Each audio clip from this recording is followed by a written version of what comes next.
Last year was something in Las Vegas, but you guys have a new chapter now, and you're back with a coach you know well in Josh McDaniels. So he's had an interesting career so far, very successful, obviously, but his first head coaching stint didn't go so well, and he's talked a lot about what he's going to do differently this time. What do you see in him? What's something that we don't know about when it comes to his particular coaching approach? Yeah, what I admire about Coach McDaniels is his ability to demand the respect of people in the room.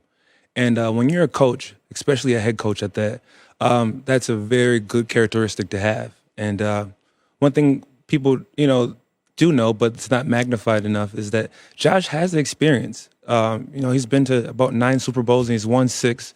And people don't realize that. And I'm not here to toot up his horn, but I'm tooting his horn. That credited to a lot of the reason why I went to Las Vegas.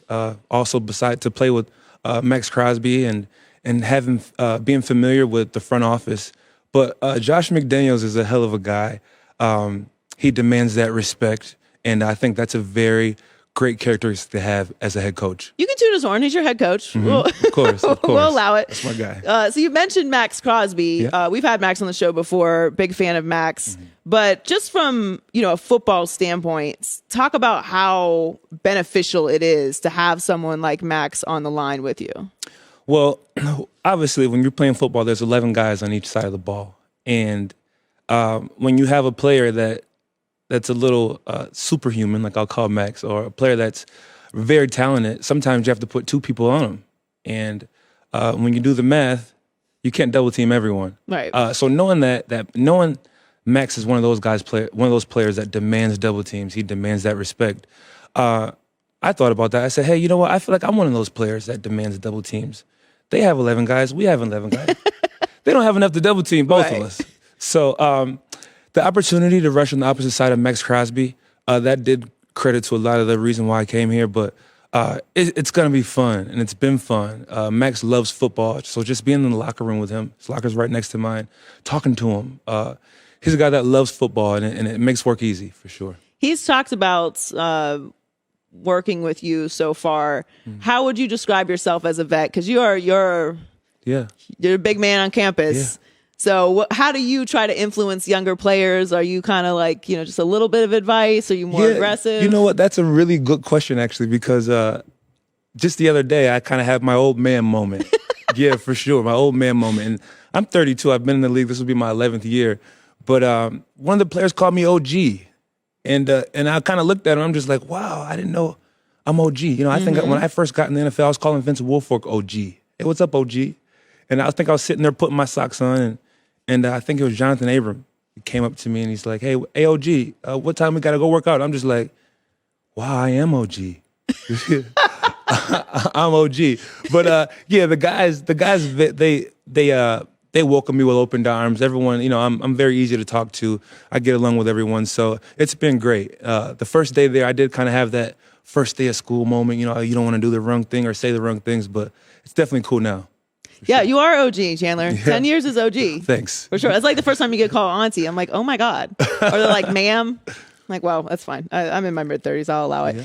So Derek Carr is somebody that I think he earned his respect this past year. Yeah. It was a wild place, Las Vegas last year. And what he was able to do there, I think, put him into a category where if you doubted at least his leadership ability, you were kind of sounding silly. Like he was the soul of that team and kept it straight in a really turbulent year.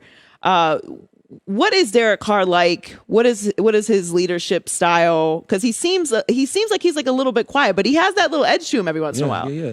Derek is, first and foremost, I want to point out that he's a man of faith, and me, I'm also a man of faith. So that's one thing that stood out to me when I came here, and I know Derek. I know him for a while now, but my father's a pastor, and when he found out that Derek was a man of faith, he kind of was like, man, that's where your leader should be. But Derek is a great leader. From being around him, he's a hard worker. That's one thing that I have noticed from being around him, is just how hard he works. And not just on the field, in the weight room. He's the first guy in the weight room. There's a few photos that the Raiders have put out that he was entering the building when it was dark outside still. And people are just like, did he spend the night? But no, he was the first guy in the building. So just having that guy, having him around the building, just having young guys see that. That goes a long way because obviously that'll be contagious. Yeah, that sets the standard. Mm-hmm. We've got Chandler Jones in studio with us. So you guys had another big addition this offseason in Davante Adams, which I think is wildly significant, especially considering the division that you are in, which I'm sure you're aware is quite tough. Oh, yeah. You got some teams in your division. It'll be fun. What is their relationship like? Because they've talked about being friends, and I think that's very important. You look at a Matthew Stafford and Cooper Kupp, even Davante and Aaron. Obviously, we'll talk about Tom Brady in a minute, the connection that he's had with receivers over the years, how vital that is. What's their relationship like? Yeah, from my perspective, those guys, they seem really close. And, they're always with each other. They're always golfing after practice or after OTAs. And you see pictures of them. When he signed here, they had posted a selfie on FaceTime and they had posted on Instagram. But they're very close. And one thing about Davante that I've learned is that he's a very hard worker. If he doesn't do something right, he'll try to go do it again. He won't say, hey, I got this. He'll go out there and do a rep and repeat the drill. And that goes to show you that he loves football. He loves the game. He's a hard worker. I think him himself is a dangerous person to have for our team, for different defensive coordinators. I would hate to be a defensive coordinator at night going to sleep knowing I have to face Davante Adams that Sunday. So I'm glad he's on my side, for sure. Yeah. I'm sure. I mean, your division, I think, is everyone feels is probably the most talented division in football this year, just with the quarterbacks and the weapons and obviously defenses that you have to go up against.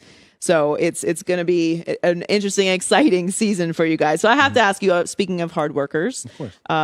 I think it's Tom Brady's last year. Okay. I think, I feel like this is the last tour. He hasn't said it yet, obviously. Right. He is going to be my coworker when he's done playing. Okay, we know that. Do you have a great Tom Brady story? Yes. I have a few. Okay. But I'll go to the furthest one back. It was my rookie year. Okay. And it was around OTAs. It was OTA time, and I was getting my ankles taped before practice. And I'm sitting there getting my ankles taped by my trainer, and Tom Brady walks in. I think this is my first time ever seeing him. I know I was on his team. Obviously, he's Tom Brady, but I hadn't seen him yet. And as I'm getting my ankles taped, he comes up to me and he shakes my hand and he said, "Hey, Chandler, it's a pleasure to have you on the team." And I said, "Thank you." And I tried to keep my cool. He's Tom Brady. Of course. And as soon as he walked out of the room, I told the trainer, I was like, "That was Tom Brady." Called my mom and dad right away. Tom Brady knows my name. Yeah, I had to let them know, like, Tom Brady knows who I am. So that was a pretty cool moment, just being starstruck and being a fan of the Patriots before being a Patriot. So that was a cool Tom Brady moment, which is him introducing himself to me. I've heard that story, a similar one, from so many people about Tom. Yeah. And I think it's very telling that story is very consistent with his teammates, because intentional people tend to be very successful. Yep. And that's why this, very short retirement to me felt a little off-brand for Tom Brady. Everything he does is calculated. And I think sometimes people think being calculated is being manipulative, or there's this like negative connotation to planning. Right. And I don't know how Tom Brady could be who he is if he wasn't that way. Right. That's very true. And one thing I did admire, another thing I admire about Tom is no matter who you were, he knew exactly who you were. He knew the generous full name, first and last name. And that's something when you're in the hallway and you're kind of behind trailing Tom Brady, you're trailing him, and you say, hey, Mike, how you doing this morning? And that's the janitor. It's like Tom Brady's talking to the janitor. And not to degrade anything, but it goes to show you that everyone matters, and it goes to show you their true character. And that kind of stuff rubs off. Are you surprised that Gronk is hanging it up again? I am not. I'm not. And Gronk is quite the character. He's actually a good friend of mine. Who knows? He might come back. Who knows? He might. I know everyone keeps saying that. I know Gronk pretty well too. I do think that he is going to stay retired now. I don't know. I saw Gronk play his last snap, and I think he looked fine. So I think he got. Well, here's why I say I think he's done, because he did retire once before. Yeah, he did. And so he got that taste of like not having those car accidents every single week. And Gronk is a collision player. He's not somebody who avoids contact. Mm-hmm. So he kind of got that, feeling of being retired and not having that, wear and tear on your body. And he also already retired. Right. So I'm like, why make the announcement again I feel like he's done. You think so? I think so. I wouldn't be surprised. Nothing surprises me anymore, especially because Drew went out right away and was like, "Hey, you might come back in the middle of the season." So don't get too comfortable with it. But I do think he'll probably hang it up. Gronk, let us know. We all want to know. Yeah, just shoot us a message and let us know. Right. Jimmy Garoppolo is someone else. I think I admire Jimmy's ability to win. Mm-hmm. He has a lot of questions about him. His body is obviously number one, and being available is a huge thing. Mm-hmm. I think availability is the number one skill you can have as a professional athlete, and that's been a struggle for him. Yeah. But what is it about Jimmy that he just finds ways to win? Man, I'm such a fan of Jimmy. I'm a believer because I'm someone that we call him guacamole. Yeah, he's or guap. But he was our scout team quarterback when I was in New England. Okay. So to see your scout team quarterback actually win a starting job of an organization and go and take a team to the playoffs, but not just the playoffs, but take a team to the Super Bowl. Didn't win, but that's pretty amazing for my scout team. I see him as a rookie year. I rub him on his head and tell him to go get stuff. So for him to see him come so far, I know that he's a guy that has a lot of perseverance. He's strong. He's mentally tough. And I'm a fan of him. I wish Jimmy very well, and I know he will have success wherever he is. But I had the opportunity to play him twice a year last when I was in Arizona, so I always got a chance to chat with him after games, and we were short, but I love Jimmy. He's a great guy, and like I said, I wish him a lot of success. I think he has a lot of fans in the locker room. It's been kind of interesting how San Francisco has played this out with him, but I think if he was healthy, if he didn't have the surgery this offseason, he'd be one of the number one quarterback on the market, just because of his ability to keep winning. So speaking of your division, which of you can pass on this if you want to. Which of your three divisional quarterbacks, because you've got some talent in there, Mahomes, Herbert, and now Russ, is the biggest obstacle for the Raiders? Oh, the biggest obstacle? Yeah. That's a great question, but I will still give you a media answer. You give me a media answer? I'm going to say Justin Herbert because it's our first game. So that's going to be our biggest obstacle is attacking week one. That's good. That's very good. How's that, guys? That's why you're an OG. OG. Because you've been asked these questions before. No, I think Herbert is, look, I grew up in Pittsburgh, so I love the Steelers, but I also love the Miami Dolphins for obvious reasons. And I was very high on Herbert after that Rose Bowl. When you watch him, what is specifically about him that kind of separates him? Because he has such a unique style, really. Right. Well, I'll tell you what, I hadn't played against him until the Pro Bowl. And it's funny you asked when I watched him because I actually got to play against him in the Pro Bowl, and a lot of times where I was on the field, he was on the field.